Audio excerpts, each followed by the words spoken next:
All right. Good afternoon, everybody. This is Bob again from Hermit Woods Winery, and I'm here with my partners Ken and Chuck, and a special guest, Craig McNaught, is a gentleman that we met from South Africa in our recent trip to South Africa. Hi, Craig. Thank you for joining us today. So Craig, we met Craig in January when the three of us took our grand adventure to South Africa, and we visited several wineries across the region. And one of the wineries that we visited was Stony Brook, and Craig was a exceptional host. We spent, I think, probably close to 3 hours sharing wine stories, comparing notes about how wine is made there versus how we're doing it here in New Hampshire, and we had an amazing time. So I wanted to bring Craig back here to the States, virtually anyway, to introduce him to all of you and spread the word about the great wine that's being made in South Africa. And maybe someday we can figure out how to get more of it here into New Hampshire. Before I go over to you, Craig, and start some of my questions, I'm just going to switch over to my screen share and share some of the pictures of the times that that we had together. Let's see here. And I don't think you've seen these, so this will be fun for you as well. I'm just going to go quickly. This is the tasting room at Stony Brook. You could see Craig back here preparing the next wine as we wait, and this gentleman here in the forefront, Nick, he was the person who was gracious enough to introduce us to Craig, and he brought us there. So we really have we want to thank Nick especially for doing that, because he really picked the right place for us to visit. This is just a couple shots of us enjoying some food together, pouring wine. It was really a great afternoon. I don't know, how many wines did we go through, Craig? I think we must have tasted about 20 different wines that afternoon. I think it was about 13 or 14. Yeah, it would have been more if we weren't under such serious time constraints. So, just give you an idea. There we go. Oh, and tell us about this dog before we go on. Sure, yeah, that's Max. So Max is one of the few members of our family to actually have a wine named after him. He's on our Bordeaux blend front label. Max was a Jack Russell that we had from virtually just after we started the winery. We got hold of Max, and he was so important to the family that he definitely had to have a wine named after him. Oh, that's great. So that's on the wall in the tasting room. Yeah, you shared that Bordeaux blend with us that's called Max, and it's just an outstanding, powerful, velvety, engaging wine. And my son is named Max, and he lives in Seattle, Washington. And soon after I came back from South Africa, my wife and I took a trip out to see our son, his wife, and our first grandchild. And I brought a bottle of Max to my son, Max, in Seattle. So that's how the bottle ended up. That's great. I love it when stories come full circle. Yeah.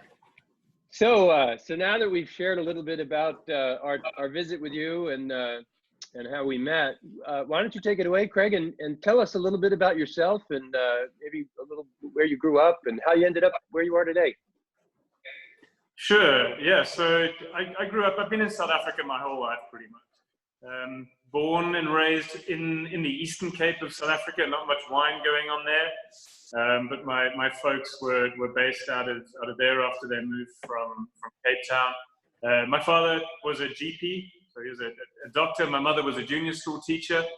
But they both always had this ridiculous dream to get involved in wine. They both have an amazing passion for wine and a really good understanding of wine. So they always felt that they would love to do something with wine. But most people, I think, would be sensible and leave a dream as a dream, right? My parents decided that this is what they were going to do.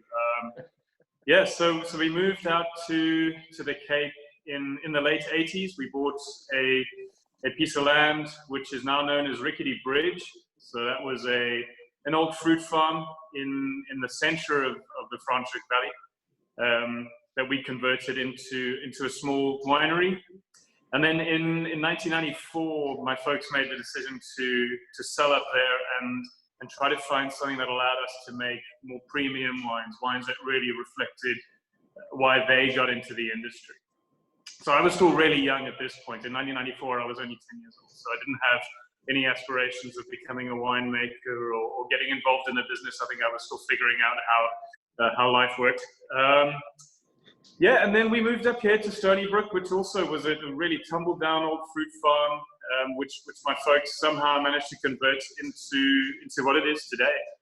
Built a very small cellar, started planting a couple of hectares of grapes and really figuring out what the real difference was between being up where we are at Stony Brook, which is in Franschhoek's Brook area. So it's about 8 kilometers away from the center of town, but right up against the mountains. So we've got a completely different mesoclimate up here, completely different soil type. So it took a big voyage of discovery for my folks to figure that out. Planted the entire farm to grapes, and then yeah, I kind of went off and did my own thing. Got married. I was a software developer effectively for many years. I had my own business that I was running out of Franschhoek as well, but obviously not on the farm. And then, yeah, when my wife and I started to chat about having kids, I just remembered how amazing it was to grow up on a farm and the lifestyle that it afforded me. And yeah, when we made the decision to actually have kids, I thought, wouldn't it be really cool to be able to bring children up in a similar environment to what I experienced as a kid. And it was about the same time that my father he's getting on, and he decided that he was going to be either stepping away from the business and allowing one of us kids to take over. We have 3 kids, but neither my brother nor my sister were really in a position to take over. Not to say that they didn't have an interest; they definitely did, and I think they still do. Both very well-tasted individuals. But I managed to get my hand up first, and I said I'd do it. And but knowing almost nothing about the technical side of winemaking and the farming side of it, I just had this real love for wine. And having grown up in the household that I did, where my folks were drinking wine, every day, and we would get to taste those wines from a fairly young age. And we got to taste wines that most people don't get to taste in their lifetime, but we were getting to taste them as youngsters. So we really had a real leg up as far as the education goes. So yes, so I joined the business in 2011. Sort of put my business on hold. I still ran it sort of remotely and really scaled down, and just started learning about wine and spent a lot of time with my father in the cellar in the vineyards, trying to figure out how we could get his completely uneducated son into a position of being able to actually make the same sort of wines that he was making. That's a great story. It's an amazing story that as it worked out that you sort of landed there in 2011, which is also interesting in that 2011 is when Hermit Woods Winery opened. So we started this journey similarly, and I should also add, you may not know this, but Ken, Chuck, and I also did not come from a wine background. Chuck's a pilot, Ken's a geologist, and I'm a photographer and advertising and marketing person, and so we too took a major shift in our careers and our lives to sort of bring this together. So it's interesting parallels. So tell me, I can't even imagine the challenges. Well, I guess I can because we kind of went through some of them. So I guess I can from our standpoint, but from your standpoint, what were some of the greatest challenges that you felt in the very early days as you started to feel the pressure of having to take over the reins of this important winery, and you're now going to be the parents of all of these wines that are going to go out to the world? So what was that like, those challenges? Yeah, that was massively scary. Like I said, having come from a non-wine background and suddenly being made head winemaker from a brand that was reasonably well established already back then, was a lot of pressure. And I think working with a lot of the guys within the industry, I had this amazing sense of imposter syndrome that I just didn't belong, because I just wasn't trained for it. I had none of the vocabulary that these guys had. I had none of the technical understanding. I was the only winemaker, going to these tastings and going to these discussions about wine. I was the only guy who didn't have a formal education and stuff. I didn't have a degree behind my name saying I know what wine is. I just had tasted a lot of wine, and that was it. So that was a huge challenge, and I think for me it really got me to first of all appreciate the amount of work that does go into winemaking. It's not just a case of turning sugar into alcohol. There's a hell of a lot of knowledge and effort that goes into putting a wine into a bottle. But also I think it gave me a sense of accomplishment when I did get to a point where I felt comfortable talking about wine and talking about wine with my peers. I really felt quite proud of that, because like I said, coming from a background that was just so polar opposite to what I'm doing now, it was just a massive leap. So that was the one thing. The other thing I think was working with family. Working in any family business, I think, is tough, and I think anyone who does work in a family-run business knows that you're always going to butt heads. And my father and I, having to work so closely for a couple of years, we're both very much alpha males. So yeah, there was a lot of headbutting in the first couple of years. But my father, I think, realized fairly early on that I was going to be able to do this, and that the business was in reasonably safe hands. And he did really, I think, the best thing, and he kind of just stepped away from the creative process completely. And he just handed that over, and I've had free reign pretty much since then. Wow, that must have been quite a moment. Yeah. Was there ever a time when you were thinking to yourself, "Oh my God, what have I done? I've got to get out of here"? Yeah, pretty much every day for the first 2 years, I think. I can relate, Craig, a lot as we scaled up. For us, we didn't move into an established winery. We had a passion and an interest in fine wine and enjoyed drinking it, but really didn't have a clear understanding of all the effort and decisions that went into crafting wine.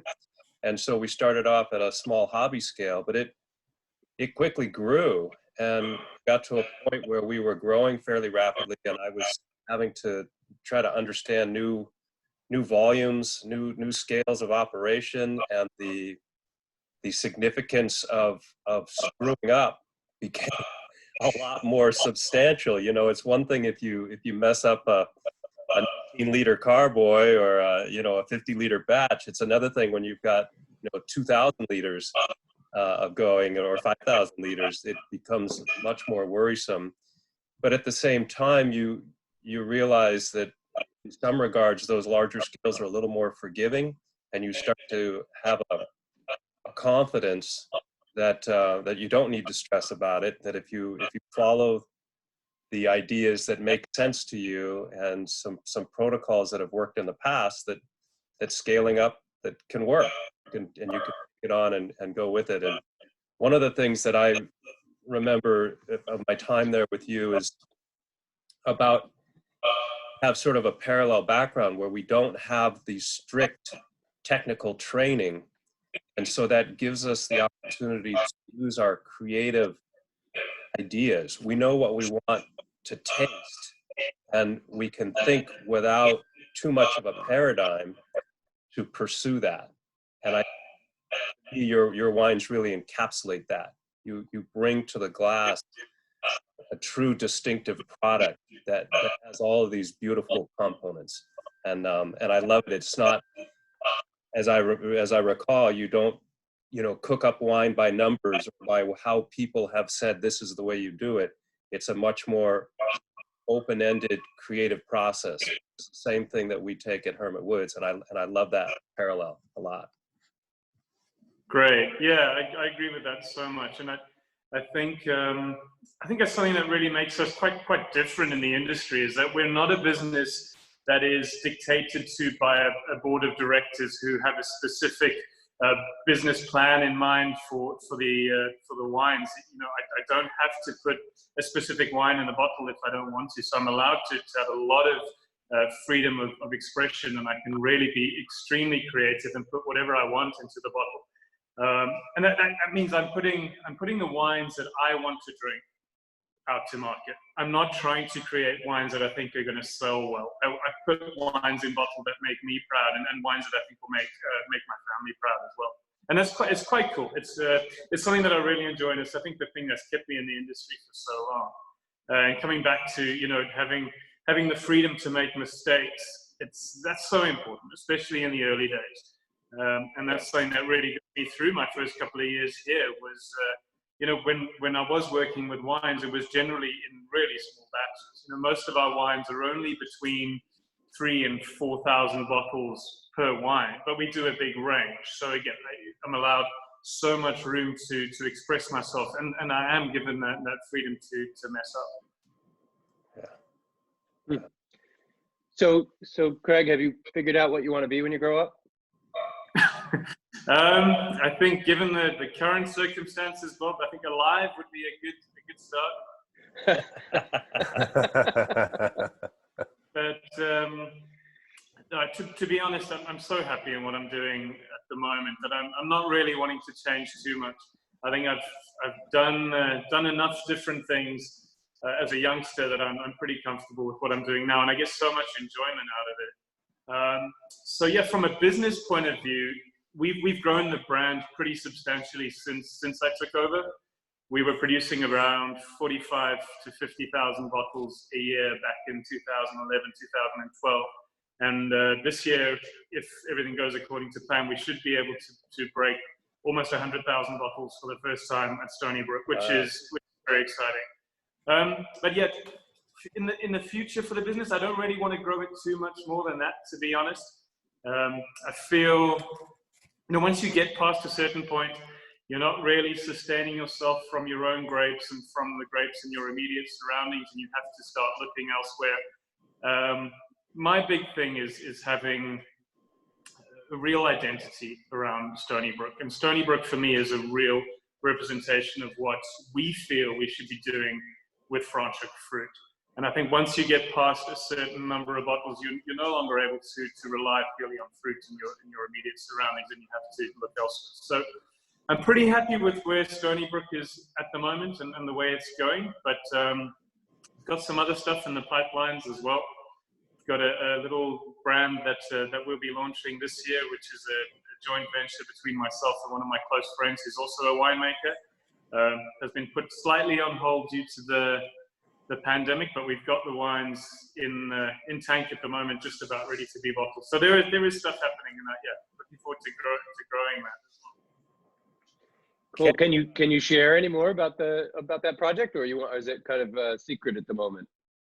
Yeah, I would love to. I'm not going to give you guys the name because it's not all finalized, no trademarks and that stuff yet. But the wines are very different. So we've got 3 wines that we're starting out with, and they are wines that we feel are really, again, what Franschhoek is best at. So there's a Semillon in there.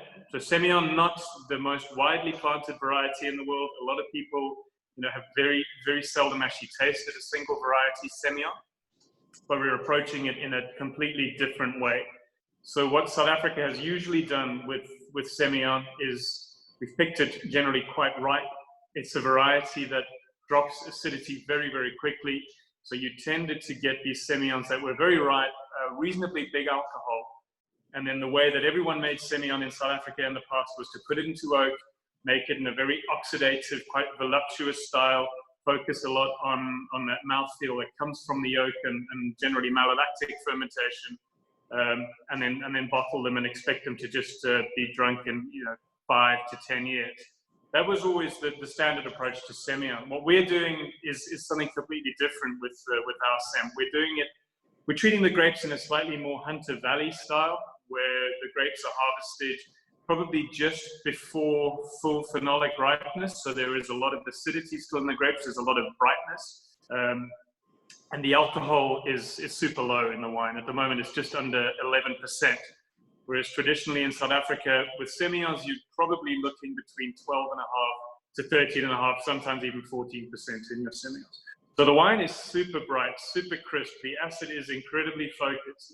But what we've done to sort of counteract that is we've built up this texture profile via the lees in the wine. Now, I know I'm probably getting very technical with this, but this is really what gets me going.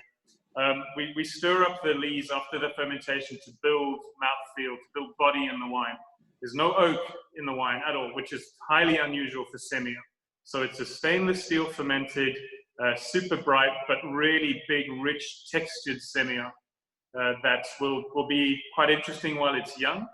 But the idea is that people should really cellar it. And Semillon is one of those varieties that gives so much the more you can leave it, and it takes on this tertiary personality after about 8 to 10 years.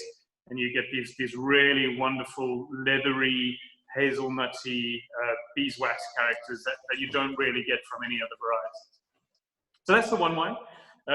The other wine, I wish Clayton was here to talk about it, because it's a Chardonnay. And Clayton, who's my business partner in the venture, is the winemaker at Morrison, is on the other side of Franschhoek. And they only grow Chardonnay at their spot. But again, it's a completely different approach to Chardonnay. So Chardonnay, traditionally, this country, you pick it quite ripe, you put it in barrel, you let it go through malolactic fermentation, and you bottle it. Our approach is very, very different with this wine. Very small volume. So all of these wines are going to be between 600 and 800 liters per wine. So it's super, super tiny. The Chardonnay it was fermented in amphora, so those clay pots. Yeah. And it was fermented on the skins and with some partial stem contact as well. So very, very unusual. But what the stems and the skins give to the Chardonnay is some of that mouthfeel, some of that tannin structure that you might get from the oak, but without the oxidation. So it's all about freshness, keeping the wine super tight and super linear, but building texture and building some body in the wine. And then the final wine is a wine that I'm really, really excited about. It's a 100% Cabernet Franc, but again, completely different to what you might expect from a South African Cabernet Franc or any Cabernet Franc. We're really trying to capture the essence of what Cabernet Franc is on the fruit spectrum. So it's harvested really, really early. We're talking an alcohol, I think the final alcohol on the wine is 10.8%. So that's a red wine, right? That is super, super low, where we're used to seeing Cabernet Francs with alcohols anywhere from 14% to 15.5%. And what this does, right, is it keeps so much of that bright red fruit in the wine. And again, there's no oak on this wine. Very, very unusual. It's fermented also in amphora, and the wine is actually still on its skins. So we harvested the wine in February, and it's still sitting on the skin, still extracting texture, tannin, anthocyanins from the skins. And we're trying to push it as far as possible before we get to a point where we're worried about the wine. But having tasted the wine out of that amphora recently, I mean, it is mind-blowing. So I just cannot wait. I can't wait to get this brand. Oh, that's just fantastic, Craig. I can't wait to get back there in January of 2022 to try these wines. Hopefully they're in bottle by then, and there's still some around. I know 600, 800 liters is a small batch, so especially with the passion and the uniqueness that they're clear to have, they're going to disappear rapidly. I hope so, but I'll keep some. It's amazing, listening to you talk. It's no wonder we hit it off as we did. There's so many parallels between what you're doing there and the way you think about what you do, and the approaches that you're taking to the ways in which we're thinking about it here. There's also some huge differences, as you know, but still, it's really great to hear your excitement and passion for this stuff. When you said you started your your winery only intending on making those wines that you liked or you cared about. And that was the first thing Ken and I and Chuck decided when we started making wine. We, you know, the most wineries in our area produce sweet wine, and we really enjoy dry wine. And so we went out of the gate saying, you know what, we're going to make the wines that we like, and that's it. And if the audience doesn't like them, then well, the winery won't work out, and we'll have a whole bunch of great wine to drink. So what are you drinking? I'm just sipping on a glass of the J, which is one of our sort of friendly white blends. I don't know how well you can see that, but it's Viognier, Chenin Blanc, Semillon, Chardonnay, and Sauvignon Blanc. So tell us, you've told us about the wines of your new project. So tell us about a couple of your favorites or maybe best sellers that you have on offer at Stony Brook. Sure, yes. So on the white side of things, I think our best seller is probably our flagship, which is the Ghost Gum White, which is predominantly a Chardonnay, but made in that more traditional style that I was talking about earlier, with some more modern influences. So it's all Chardonnay from the farm with a small percentage of Semillon. And our Semillon, I could talk about Semillon for hours, so I won't get too much into it, but it's a grape that really defined Franschhoek's sort of rise to where it is within the wine industry today. It was always planted as a grape that was meant as a bulking agent for wines back in the day. And it wasn't until sort of a few decades ago that we discovered that it can make premium wine. So I've always felt this attraction to Semillon and always felt it needed to be a part of that blend. So it's only about 8% Semillon, but then 92% Chardonnay. Barrel fermented, but not fully through malolactic fermentation, which is quite unusual for white wines. You either want them 0 mallow or 100% mallow. But I just really love malic freshness in my white wines. So I always try and keep the wines under 100% mallow, just to keep more brightness and a bit more precision in the wine. So that's the Ghost Gum White, and we're currently on the 2018 vintage. I've got my 2009. Just, excuse me, just a second, where's that name come from? Yeah, so the Ghost Gum is, it's an Australian brand of the eucalyptus tree, but we've got them dotted all over the farm. When you guys were here, I don't know if I actually pointed it out to you, but we've got one, which is actually in a painting just behind me. It's such an impressive tree, just in front of my parents' house.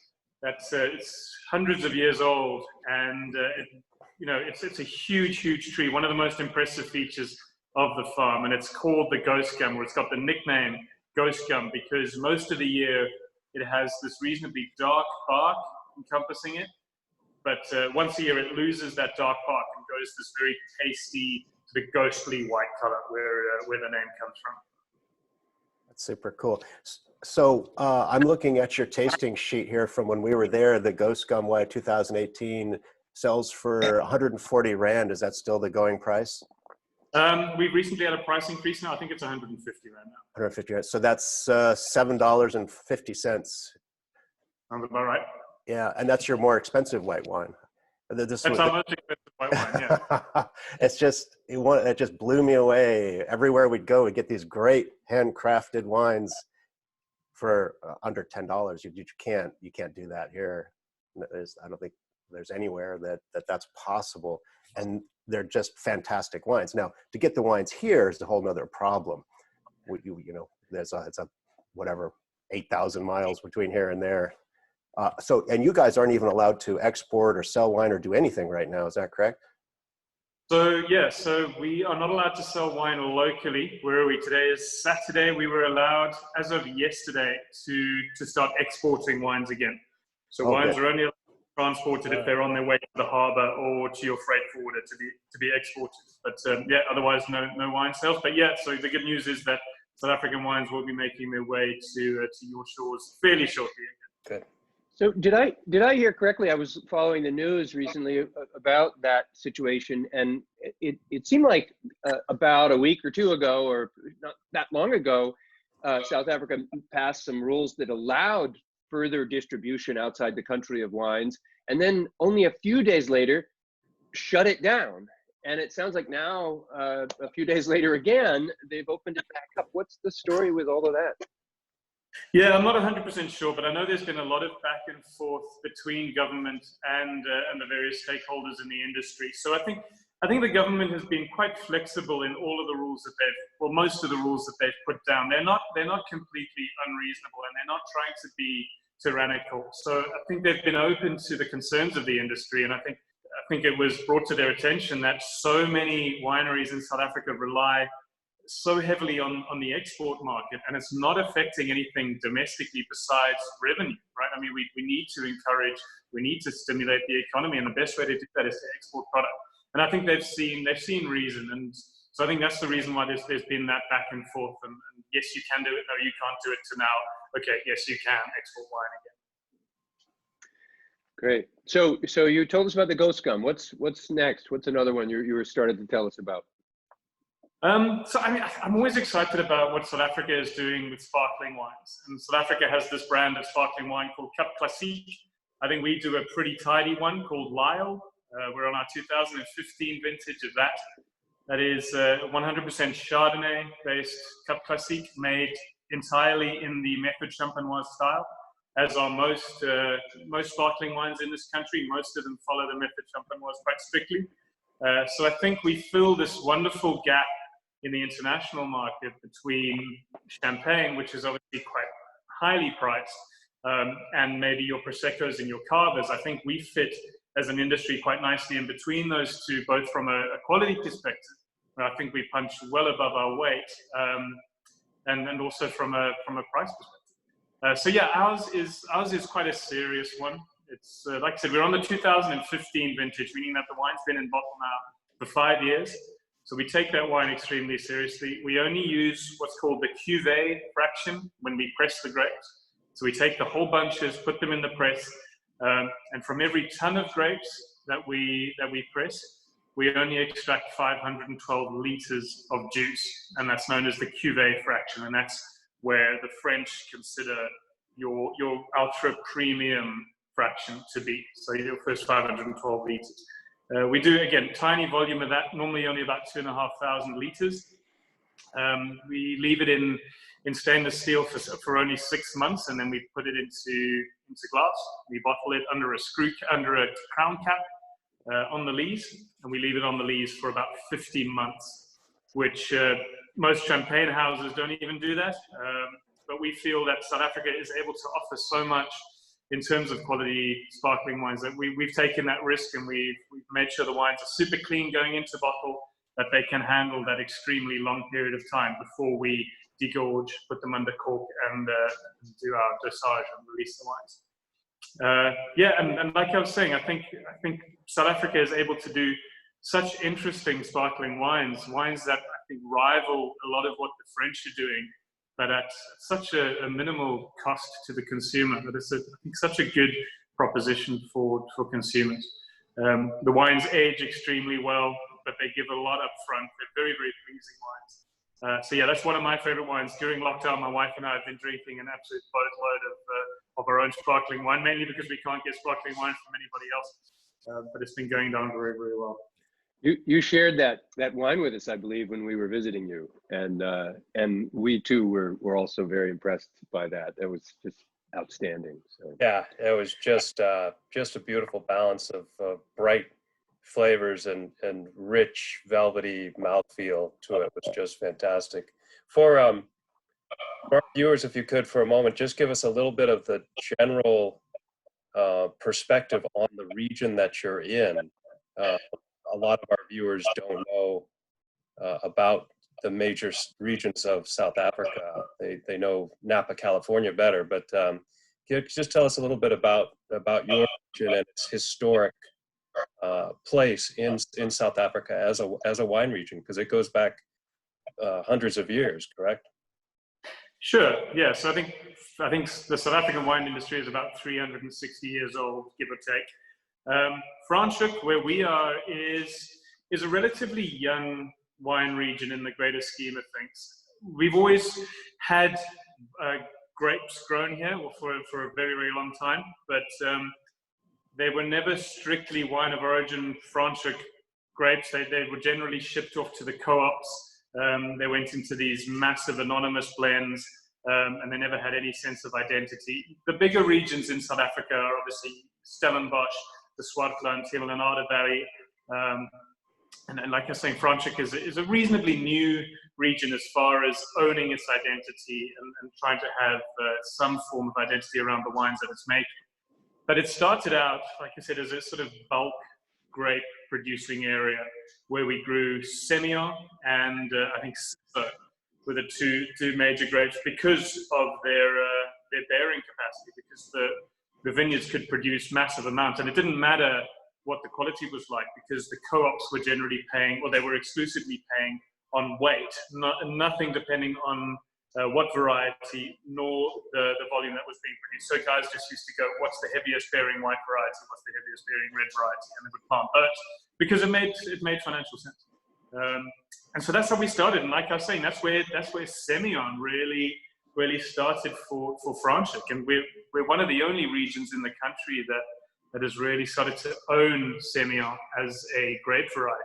And it's so funny that it went from being this really cheap, high-bearing variety that no one wanted to touch to us having now vineyards in Franschhoek that people are paying tens of thousands of rands per ton just to get their hands on these old vine Semillon to go into ultra premium wines that fetch thousands of rands a bottle. So it's really funny to see that whole evolution of where Semillon started and where it is now within the South African context. So tell us just a little bit about the differences as you travel around the regions. These regions you just talked about aren't that far apart. It's about, if I remember, an hour to an hour and a half maybe between the majority of wine regions, but they probably differ quite a bit. What are some of the other regions in the area, and how do they differ from yours?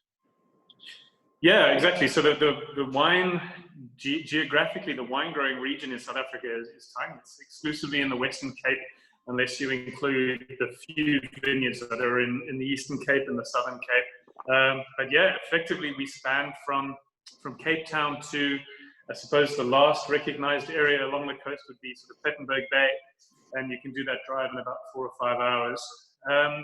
Yeah, the big regions, I think Constantia is the first one worth mentioning, doing some world-class Chardonnays. They're quite coastal influenced in their wines.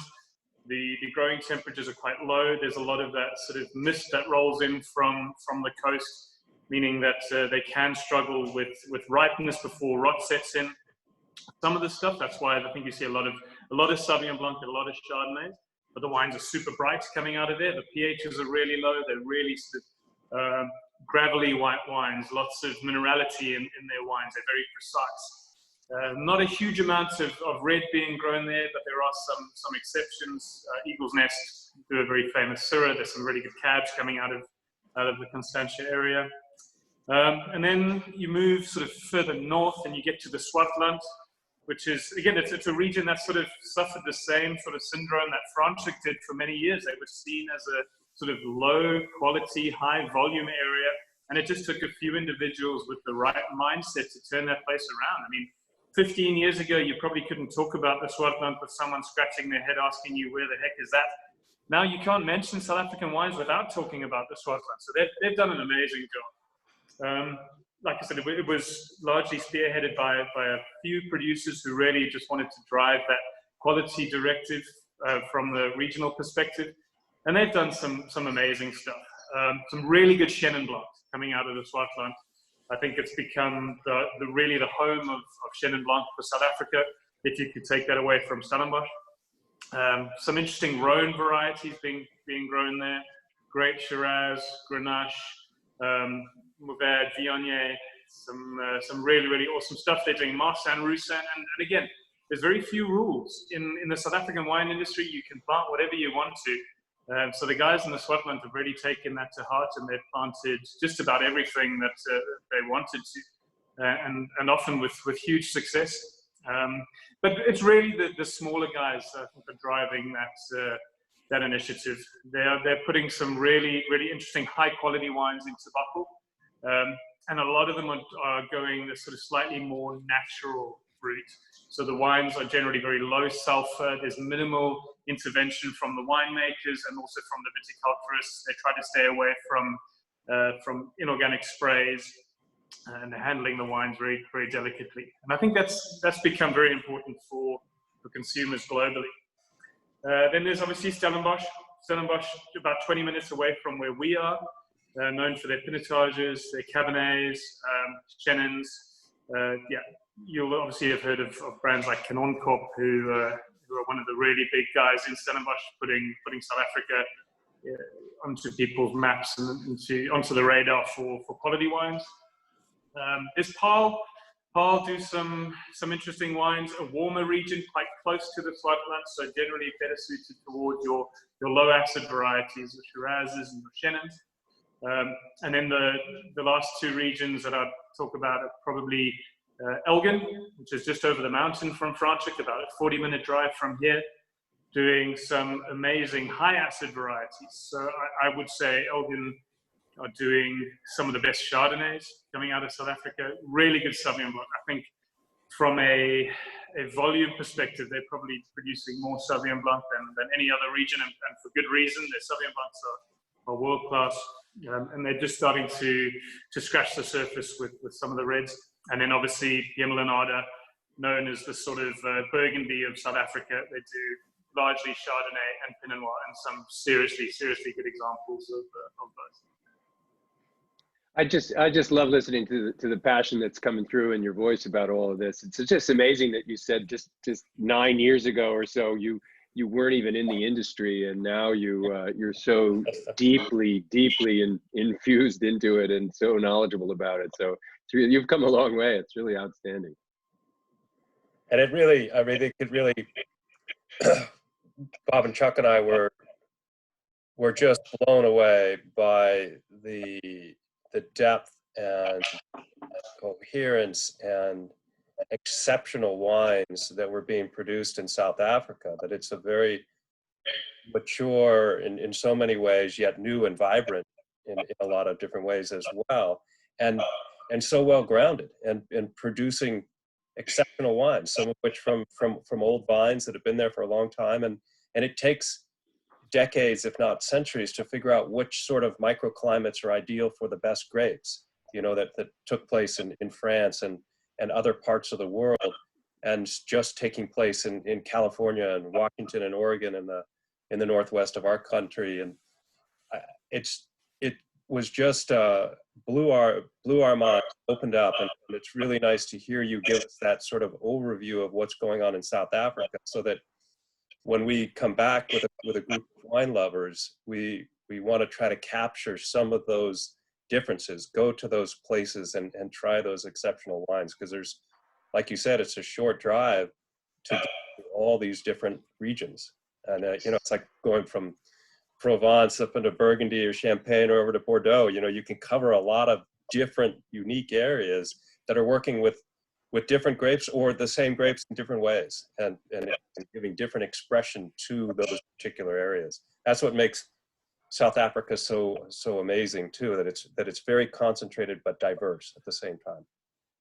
Yeah, I think that's a great point. And I love the fact that you're focusing on quality wines in South Africa. And I wish that was a message that was pushed a bit harder from our side, because I think so much of our quality wine gets consumed either domestically or to a very select few number of people overseas. And I think the message generally around South African wines for as long as I can remember has been that it's a region that produces kind of cheap and cheerful wines, and wines that are not sort of competing with the rest of the world from a quality perspective. And I just wish that message would get out there a little bit more. So what can we do to, well, certainly we want to help you get that message out there. I mean, that's part of the reason for this conversation is we really want to help people in our area understand what an amazing thing South Africa has to offer the wine industry. So yeah, let me ask you this. A few days ago, I interviewed a young woman, Diane Carter. Yes, I'm sorry, I'm drawing a blank. I'm so bad with names. Diane Carter. She started a wine import business here in New Hampshire not too long ago, and she Actually, initially she started as just a way to import wines to New Hampshire from other states in our region. But 3 years ago, she launched her business into an international business and has started to make connections around the world with other winemakers. Can we put you in touch with Diane? Can we figure out a way to get your wines here to New Hampshire? Absolutely, I would love that. Thank you, Bob. That'd be great. Yeah, I was thinking the same thing, Bob. Diane's perfect for this because she really focuses on the exceptional wines. You know, starting off around New England, finding those exceptional small wineries that are really focused on their environment, working with what grows well there, trying to bring that to the glass, and then bring people in New Hampshire that is different than what they can get off the shelves of the local state store. And now she's doing that around the world, looking at those small producers and bringing those to people in New England.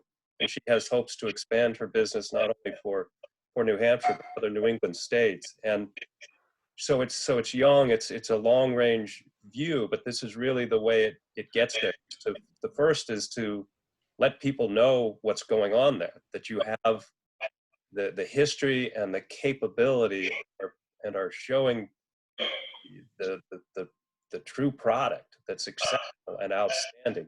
And then it's being able to bring that to people so they can actually sample it without having to travel halfway around the world to do it. We want to do both. We want to bring people there, and we want to figure out how to bring your wine here. But this is a great opportunity just with this digital format to carry through your passion and ideals behind the glass, because a lot of the people who are patrons of ours are like-minded. This is what engages us in the world of wine. This is what we love. So it fits perfectly, which is why, you know, this bond formed when we first walked into your shop and we started talking, and I'm like, yes, of course, that's right, that's it. It's great. I have to be honest too. My motivations are entirely selfish. I just really want to get some more of your wine here. Well, good. Knock on that door. Yeah, put me and Diane in touch. I'm sure we have plenty to chat about. Great. Actually, Diane was planning on joining us at 4 today, so I expect she'll probably watch this video later today, and she'll probably have some questions. But I will go further than that. I will make sure the two of you have each other's contact information, and I'll keep my fingers crossed that she can work something out with you. Sure. I want to see some of that. I know it's very limited quantity, but what are the chances of that champagne coming this way? A small amount of it, just a little. Absolutely no problem. It's not on consignment yet, so not on allocation. So yeah, there's still plenty of it hanging around. Oh, excellent. And I mistakenly called it a champagne. That's a mistake. It's a sparkling wine. It's not. We can't call it champagne. So close enough. Yeah, close enough. So let me ask you. We talked a little bit about how this pandemic has affected all of us around the world, obviously. Can you just speak briefly about how it's affected you and your part of the world? Yeah, so I'll speak firstly on behalf of the sort of South African wine industry. It's been catastrophic for a lot of guys. There are so many businesses that rely purely on domestic sales, and cash flow for them has been literally zero now for the last 5.5 weeks. Not sure how those sorts of guys are going to survive. And then on the other side, there's guys who have to survive almost entirely on exports. That has been cancelled for the last, I think, 4 weeks. So it's been really, really tough. Personally, though, I think we've been extremely lucky. So our major business is in Europe. We have a warehouse in Belgium, and we were able to get off a container of wine to leave South Africa the day before the lockdown was instated. Wow.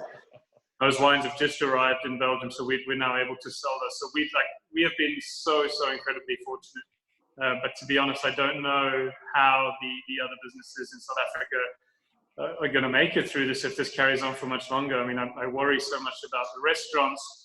Specifically in Franschhoek, right? We are a tourist destination. There is zero tourism coming through Franschhoek. All the restaurants are closed. All the tasting rooms are closed. The town is like a ghost town at the moment, and I'm sure that's mirrored all the way across the winelands.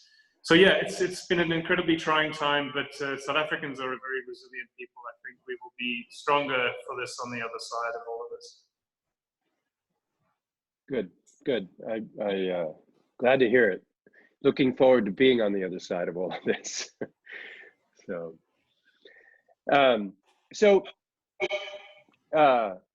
let me ask you. I already know you have an excellent cellar because I've tasted a number of bottles that are represented in it, I'm sure. But are there some wines in your cellar that maybe aren't from Stony Brook that you're looking forward to bringing out on a really special occasion that you can tell us about? Yeah, plenty of wines. I'm one of those guys. I don't really have favorite wine regions around the world because I love wine in general, and good wine just gets me excited no matter where it comes from. But yeah, my cellar is fairly well stocked with a lot of international wines, a lot of local wines. If there's local wines that I'm going to drink, generally, I hope my friend Clayton isn't watching this because I tend to drink a lot of his wines, but they're really special. The Morrison wines, the Chardonnay for me is amazing. I've got a couple of bottles of that hidden in my cellar that I only bring out on really special occasions, like a Friday. And then the international wines, yeah, sort of normally reserved for tastings or for dinner parties or birthdays. I think most of my collection is probably Italian. You know, Italy for me is the one region, maybe along with some of Spain, that still has some value for the South African consumer. You know, the rand doesn't stretch very far in France, certainly not in the US if we're trying to taste top wines. Whereas Italy, you can still get very, very decent wines without completely breaking the bank. So yeah, I've got a lot of Barolos, Barbarescos in my cellar, wines that I'm laying down for the right time. And then yeah, sort of your more easy drinking stuff from the center of Italy, you know, Sangioveses and that. But yeah, plenty of Italian stuff and a fair amount of Spanish stuff in my cellar. Excellent. So, what do you do when you're not involved in wine or not in the wine business? What do you do for fun outside of the business? Beer. Yeah. Funny. So I spend a lot of time outdoors. I recently, about 3 years ago, I got into fly fishing, and that's dominated my weekends for a long time. Then my wife struggles without me on the weekends because, you know, as soon as the sun is up, I'm generally out on the water somewhere. There is some spectacular fly fishing around Franschhoek. It's just generally good fishing. There's some largemouth bass, smallmouth bass, rainbow trout, brown trout around here. But it's a bit warm for the trout. So yeah, once a year I head up to a little town called Dalstrom, where a friend of mine owns a fly fishing outfitters and a number of waters there. Spend some time up there catching really, really nice fish. So that's probably my number one pastime is fishing. We've also got some bass up in our dam at Stony Brook, so that's helped me through the lockdown, being able to punish my own pets in my own backyard. And then I play cricket as well, actually. That's that funny game with the bat and the ball that isn't baseball. Yeah, play pretty much every weekend during cricket season, which starts in September and ends in April. Actually captain our local friendly side called Drakensberg Games Club, and we play friendly cricket every weekend during season. It's an absolute hoot, lots of fun. That's a funny story. Go ahead, Bob. Ken and Chuck and I were sitting in a bar somewhere in Cape Town at one point, watching on a big screen TV a cricket match, and for the life of us, we could not figure out what was going on. No idea. Yeah, the cricket is often secondary to what comes after the cricket for social and friendly cricket. Yeah. Beer. So the rules don't really count too much.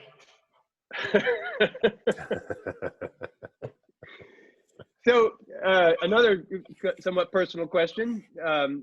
if you could choose anywhere in the world where you might want to live, if you got to sort of throw a dart at the wall, where would that be? Wow. To be fair, like South Africa is a pretty special place. If it wasn't for the politics and the economic situation in South Africa, I'd say you'd have to drag me out of this country. But to be honest, I spent a fair amount of time in the States as a teenager, and I absolutely loved my time there. I don't think I would survive too well in most of Europe, but the US for me was just such an amazing experience, such cool people, and I think that was what really, if I had to choose another country, it would probably be the US if your president would allow me in. I would probably try. You guys have just got the most amazing hospitable population, and yeah, I spent 3 months there as an 18-year-old, and I just enjoyed every second of it. Everything about the US just appealed to me. Thanks for the plug. Yeah, that's pretty cool. That's great. Well, I hope someday you're actually able to visit us, and maybe not live here, but we'd certainly love to have you for a while and show you around our area and share some of our wine and our winery with you, and maybe some of the other wineries in our region. So maybe someday that can happen. Yeah. Would love it. That would be great. Yeah, that's so, go ahead, Jack. Oh yeah, so that's when Diane Carter's bringing in a container ship of your wine here. You'll have to come visit us, selling all those hundreds of thousands of cases of wines here in New Hampshire.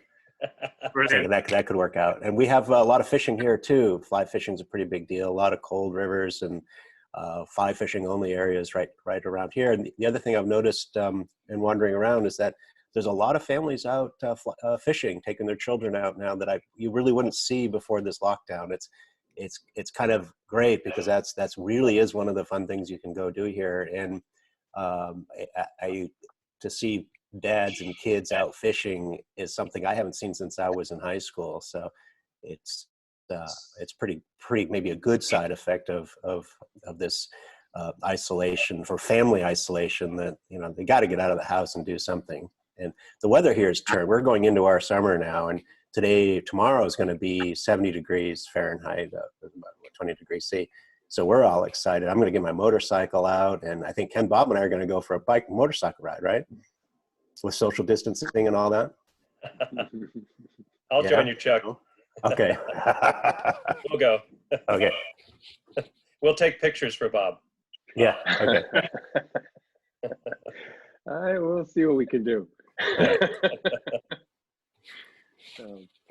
So Craig, we've been asking a lot of great questions of you. Do you have any questions or comments about what we're doing, or? Yeah, well, I really wanted to get your feedback, because we didn't really touch base after you guys left here. But I'm always fascinated to hear what people's expectations are when they visit, a wine region in Africa, right? That's got to be kind of a weird thing for you. I want to know what you guys expected and what you actually took away from your trip. Was it at all what you had expected? Were the wines similar to what you had expected? That's a good question. No, it was not at all what I was expecting. And sadly, much of that is ignorance. I had not done a lot of research. I don't know if we told you about how we came to be in South Africa, but we made the decision that we were going to go on a grand adventure, but we weren't going to decide where. We literally were driving to the airport we were armed with Chuck's buddy passes. Chuck's a pilot. And we started looking at all of the planes leaving the US, leaving Newark on that afternoon. And we were going to get on the first one that had 3 seats available, going to somewhere warm that made wine. And that's it. That's all we knew. We packed our bags for a warm weather climate, and we headed to the airport, not knowing at all where we were going to land 12 hours later. And so South Africa ended up being the plane leaving at 8:30 Sunday night was the first plane leaving with 3 seats on it. And here we are. So we had done no research in your area. And frankly, because of the very poor representation of South African wines in our area, in the local stores, we didn't see South Africa as a really important wine region because there just seemed to be so little representing it here in the States. And so I had pretty low expectations, quite frankly. And again, sadly, it's somewhat due to ignorance. I'm sure it wouldn't have taken me much to figure out that South Africa's got a 350-year-old wine region. But I hadn't done that, and so was very pleasantly surprised and actually quite shocked at what an established and spectacular region that you have to offer. I mean, and I almost have to say, if you had asked me where in the world would you want to live, I mean, that area was one of the most beautiful areas I've spent time in, and I've traveled pretty widely. And you have everything. You have the beaches, you have the mountains, you have the rivers and the desert, and it's all right there within a short distance. And as you pointed out, spectacular wine regions within an hour's drive from one to the next, with literally hundreds and hundreds of wineries all over the areas, presenting wines of wide variety and lots of depth and character. And it was just, I just can't stop talking about it. We've been talking about it ever since we got back. So on that front, just generally, we were all blown away and just so excited by what we discovered. And even more importantly, we got hooked up with Nick, who Nick was a friend of the person whose inn we stayed at, the Mountain Manor in Cape Town, and she was very helpful in aligning us with your region and getting us, pointed in the right direction. And she hooked us up with Nick, who scheduled our time with you and a couple other folks in the area. And we were just so blown away when we walked in and sat down with you. And Nick nailed it. I mean, he hardly knew us. We gave him a little bit of background, but he nailed it. He connected us with the person we needed to be connected with. I mean, there's so many things about the way you talk about your wine and your passion and excitement for this that just is parallel to everything that makes us excited and makes us happy. So I just can't say enough about what a wonderful 2 or 3 hours that we had with you, and the conversation and the wine. And so that was my perspective. I'll let Chuck and Ken share theirs. Yeah, I'll just jump in on how magical and impressive it really was, because without having much knowledge or expectation, and then to have it be so exceptional was really amazing, and just has left an indelible mark on us. Bob and Chuck and I had the opportunity to go to Sonoma and Napa out in California just a couple years ago, specifically for going to wineries and getting into the wine industry and the rest of it. And in my opinion, South Africa blows them away. It's wow. Just amazing. You guys are an undiscovered gem. Like Napa was 30 years ago or something like that. Now is the time to go to South Africa, because 30 years from now, it's going to be a Napa zoo in the rest of it. So, you guys, it will happen, because you have the exceptional place, the exceptional heritage, and the superlative products. And so it's bound to happen. It's going to be an amazing experience to see that unfold for you guys over the next couple of decades. I'm glad we got there fairly early in the big scheme of things. I had much better memories of South Africa than I do of Sonoma and Napa, and those were exceptional. I love that area as well. Yeah, I have to say I agree with everything that Ken and Bob have said. Even the place, without having a preconceived notion, we wound up at Fairview, which is a pretty large commercial operation, and they do make a brand that we can buy here in our liquor store, Goats to Rome. And I've always liked the wine, but it's a good wine. It's nothing spectacular. But we showed up there and the goats are out front. We're like, oh boy, this is just going to be a tourist trap and not really our thing. We much more prefer visiting with smaller wineries and sort of maybe the next generation of creative winemakers. And we had a great experience there. And we learned something too about how they do their wine tastings and pairing cheese, and they had a really good staff. Everybody was very attentive, listening, and had good stories to tell. And it was a great experience. And even I would have expected it to be more touristy and not up our alley. It proved to be something that was a great experience. So that was great. And then we wound up in Hermanus at what's the name of the winery there? At Creation. Yeah. And just going up that valley, it's just so beautiful. And then what they've done up there is, I can't imagine anything more scenic. And as a matter of grape growing region, it's just the whole package, the experience of driving up there and then going into this beautiful restaurant and having foods that we would never experience here, that fresh. It was a life experience for sure. Have you, that reminds me, as Chuck was talking about some of the other places that we visited, after we left you, we wandered around a few different areas. Have you heard of Edmund at Upton? Upland, yeah. Upland Organic. Have you been there? So yeah. They do a sparkling wine. No? They do a couple of Seek. I don't know much about them, but I've heard good things. We spent about 3 hours. Edmund actually was recommended to us from Clark Smith. Is a wine. He's an author and a consultant and winemaker out in Napa.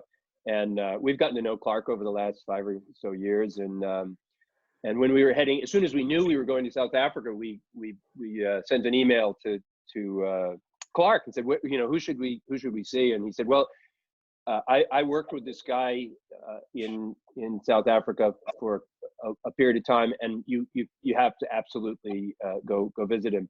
I won't say what he actually said because his note to us was quite comical. I can't recall exactly what it was, but it wasn't nearly as polite as I just said. It was, but nonetheless, the bottom line was you must go visit Edmund at Upland. And we spent about 3 hours with Edmund as well. And I would suggest if you have a moment to make some time to go meet Edmund and hang out at his place, because he's like you in so many ways. He's been doing it a little longer, but he's just so passionate and so into just making what's right, what feels right for him and for his region and for what he can produce with his own hands. I mean, to the degree that he built all of his own tanks. He's built his own many of the systems that are in place. He's crafted himself.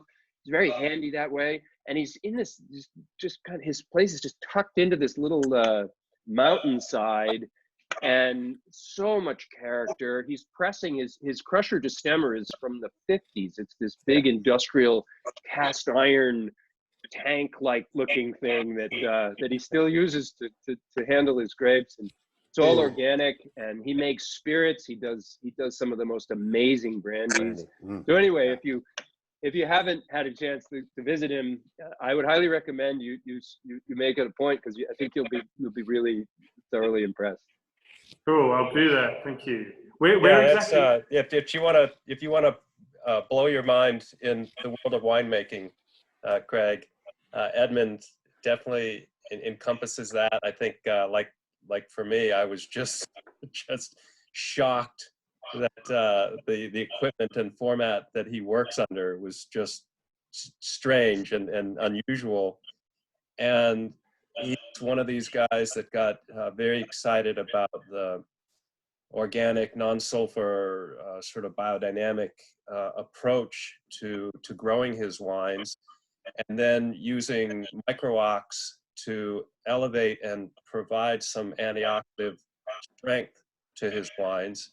And that was the connection with Clark, because Clark had worked in France and sort of brought sort of the micro-ox component to working with the phenolics and things in reds to give them some reductive strength.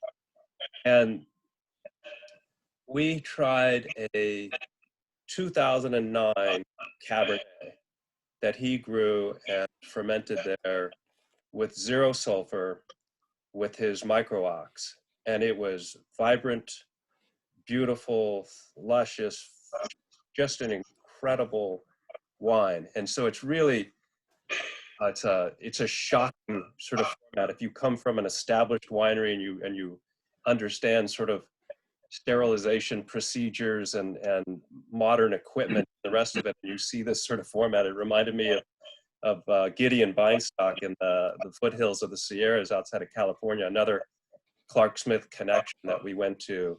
And I would recommend, if you haven't already, take a look at Clark Smith's postmodern winemaking. I did look for it, actually. I couldn't find it in South Africa, but I did look to try and buy it. I couldn't find it anywhere here. All right, let me know if you fall up short, and I'll figure out how to get you a copy from here. Thank you. Upland. I'll send you some pictures from our visit to Upland, and it's in the Wellington region, yeah. just north of Okay. Wellington. Yeah, Ken, if I can come back to what you were saying about, you know, sulfur in wine, and I think it's something that's been used way too prodigiously in the industry as a whole. And the fact that you can drink a 2009 Cabernet now that hasn't seen any sulfur, I think it's a huge accomplishment, and it shows that, you know, we maybe are erring on the side of too much sulfur with our wines as an industry. I think the entire industry is pretty guilty of it, and it's something that we've become extremely conscious about here as well, in trying to find other ways to preserve your wines rather than having to use additives. You know, there are so many natural alternatives that you can embrace that in some ways enhance the wines even better than what sulfur does. Yeah, I remember early on, as a way to sort of give our wines a little bit of staying power and embrace what grew exceptionally well here that was known by the indigenous peoples. Actually, there's a plant called staghorn sumac, wild all over New Hampshire and New England, and it puts out a red flower cone that's incredibly tannic and citrusy. And so I harvested that and created a tea out of it to extract the tannins and color, and then added that to a dark berry honey wine called Red Scare. And it was a way of, I was to create a way to give it the ability to live longer in the bottle. And the wine, I've found, with or without that sumac, does seem to hold out really well. But I love using this sumac and other things that naturally bring something to the ferment that gives it the ability to age gracefully, so that you can get to those flavors and components like you were describing before that you only get with time. And no way to move that rapidly. And so this is, I don't like using commercial additives at all. No powders or chemicals or the rest of it. I like to use what's growing naturally here, but find some fusion that will work well. And I don't know, maybe there are some components where if you want to break the scene a little bit more untraditionally with working with you know, your grapes, picking them early or handling them differently like you talked about before. There are other ways. I don't know if there are people that are using their grape-based wines and then infusing herbs or things that might give them a unique character. I know it's foreign and not true to classic vinifera-based wine, but that may be something that we evolve into decades or centuries down the road. Who knows? Yeah, well, obviously it's illegal for us to do that here, but it's certainly something that you think about. I mean, sure, if you want to enhance a specific flavor in wines, it would be amazing to be able to do that with something else, like you said, like that grows naturally in the region. If it's a representation of where you are in the world, I think it could be fantastic. Yeah. Yeah. Ken, are we able to speak a little bit technically about some of the challenges of winemaking, about making fruit wines? Sorry, what was that? I broke up a little. can we talk about some of the more technical aspects about making fruit wines? I wanted to ask you. So you obviously taste a lot of grape wines, right? From Yes. some more traditional wines.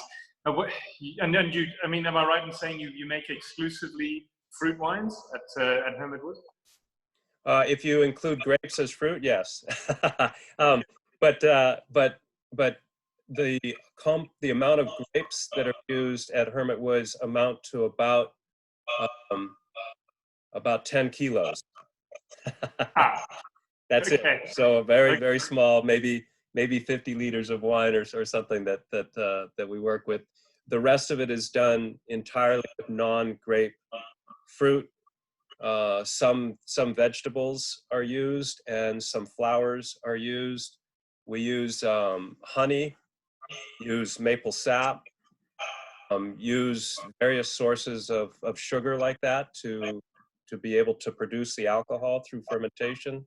So blueberries or apples or strawberries only have a sugar level that will give us 4 or 6% alcohol. So we use some other way of bringing the alcohol levels up without fortification. So it's a natural fermentation process. So yes, it's all based in working with fruits and materials that grow well here. So part of our philosophy was recognizing that the best grape wines come from those regions, like South Africa, where the grapes grow exceptionally well. It's the total package outside here that produces those fine wines. As the winemaker, we need to steward that into the glass, but it's the product of the right environment for that to grow. So we focused on what grows exceptionally well here to craft our wine. That's the only sort of constraints that we have, and we're just beginning to scratch at the surface of what's capable around here. Brilliant. Can I suggest this has really been an outstanding conversation, and I really hate to bring it to a close, but I also want to be respectful of the keeping the interest of our audience, and we're going on to an hour and 15 minutes or so at this point, and so I think I'd like to suggest, if you are okay with this, Craig, I would really love if we could schedule another opportunity to do this in a week or so, or a few days, whenever. We'll come up with a time, and the focus be the question that you just asked, and really have a conversation more between you and Ken about the technical aspects of the industry, and dig deeper. And we can promote this out to our friends in the industry who make wine, and maybe get a few other people interested in coming on board to talk about the intricacies of making wine. Would you be willing to do that? Would love it. Would absolutely love to do that. That'd be great, Bob. That would be a lot of fun. We could get all technical and nerdy in the wine world, and talk about all sorts of unique ideas and formats, and this sort of cross-pollination, if you will, between working with different materials, but all going through fermentation, and all having the metric of, or the goal of, getting the best product into glass. That's the ultimate role, and that's where it comes from for Bob and Chuck and I. Our love is good tasting wine, wherever it comes from, however it's made. It's all about that quality, and we've been fortunate enough to have samples from different parts of the world, from different decades, and that's always in our mouth and our mind as to what we want to try to achieve. It's just a question of how do you get there, and we learn from our mistakes more than we do from the successes, so we can share those things that don't work to help move us forward, to keep that thought process going. Would be great. I would love it. Cool. Yeah, it just sounds like there's so much more that we can dig yeah. into, and you guys just started getting into the core of some great issues that I personally would love to hear expressed. Yeah. So let's do that. So you look for us to promote something further down the road for an opportunity to really dig in on the the technical aspects of wine. Before we do leave, though, Craig, I just want to open it up to you. If there's any last little tidbit or anything we might have forgotten that you want to share with our New Hampshire audience about you or your winery, or anything that we missed. Sure. I think one thing that might be worth mentioning is that if anyone is interested in tasting any of our wines, we do have 2 very small distributors in the US. One in the sort of greater Chicago area, a company called Blue Crane Imports, run by a super nice guy called James Clark. And then on the other side of your country, in San Diego, we've got another very, very small importer called RSF, who import just a couple of our wines. But if anyone is interested, they can look them up, and they're more than welcome to have a sample of some of our wines.